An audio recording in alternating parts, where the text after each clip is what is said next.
అంటే ఎన్ని సంవత్సరాల నుంచి అక్కడ గుజరాత్లో అధికారంలో ఉంది? బీజేపీ ఒకసారి అధికారంలోకి వస్తే ఇదర్ ఫస్ట్ ఆర్ టూలో ఉంటుంది. ఆ తర్వాత మళ్ళీ ఏ పదో స్థానానికి పడిపోయింది ఎప్పుడూ లేదు ఏ రాష్ట్రంలో కూడా, భారతదేశం మొత్తం మీద. అదే భయం వీళ్ళకి.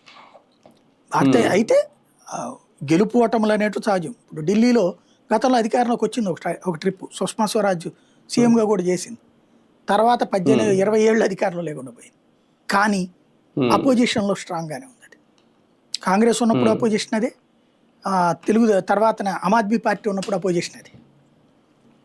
కాబట్టి ఇప్పుడు భారతీయ జనతా పార్టీ అక్కడ పుంజుకోవడం అనేది ఒక అద్భుతమైనటువంటి ఛాన్సు. ఇప్పుడు అక్కడ ఎవరెవరికి ప్రాబ్లం అయిపోయిందంటే శరద్ పవార్ ఉనికి సర్వనాశనం అయిపోయింది. వాళ్ళ కీ పాయింట్లలో దెబ్బతింది. బీజేపీతోనే ఉంటూ బీజేపీకి వెన్నుపోటు పొడవడానికి, అంటే బీజేపీని ఇరకాటంలో పెట్టే నాటకాలు ఆడినటువంటి మిత్రపక్షాలకి బొక్కైంది. అజిత్ పవార్ ఒక పక్కన కూటమిలో భాగస్వామి, డిప్యూటీ సీఎం. ఆయన అంతకుముందు శరద్ పవార్ 3 సార్లు మోసం చేశాడు అతన్ని. ఫస్ట్ ట్రిప్ అప్పుడు ఇద్దరు కలిసి ప్రమాణ స్వీకారం చేసి 13 రోజుల్లో దిగిపోయారు. ఎవరు? ఫడ్నవీస్ ఈయన కలిసి. అజిత్ పవార్ శరద్ పవార్ పార్టీని చీల్చానని చెప్పి ఎమ్మెల్యేని పట్టుకొచ్చి సంతకాలు పెట్టించి ఆ తర్వాత వాళ్ళు ఎవరు నా మాట వింటలేదని చేతులు ఎత్తేసాడు.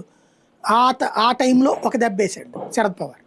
అయినా సరే మళ్ళీ వెళ్ళి శరద్ పవార్ దగ్గర కుక్కలాగా పడి ఉన్నాడు. మళ్ళీ కొన్ని రోజుల తర్వాత బీజేపీ ప్రభుత్వంలోకి చీల్చుకుని వచ్చాడు. అది కూడా షిండేను వీళ్ళు ప్రభుత్వం ఏర్పాటు చేస్తున్నప్పుడు. మళ్ళీ వచ్చి శరద్ పవార్తో నిన్న ఏం చేశాడు? ఇప్పుడు నువ్వు కూటమిలో భాగస్వామి, డిప్యూటీ సీఎం పదవిలో ఉన్నాడు.